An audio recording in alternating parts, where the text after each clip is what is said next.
katabi oh. Kapal. Tinignan ko to dito kanina. Ito meron ditong itlog. Ayan. Itlog siya ng gagamba. Ayan. Ayan natin bubuksan. Tapos ito yung sapot.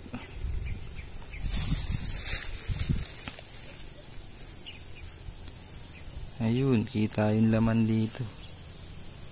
Ayun. Ayo.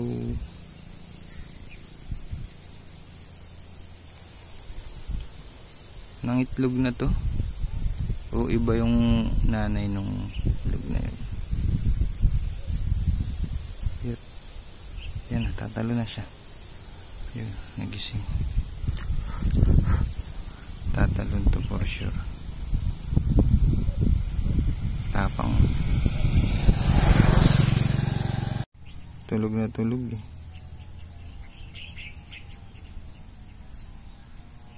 Maganda sana. Medyo may kalakihan lang yung puwet. Yung tiyan pala.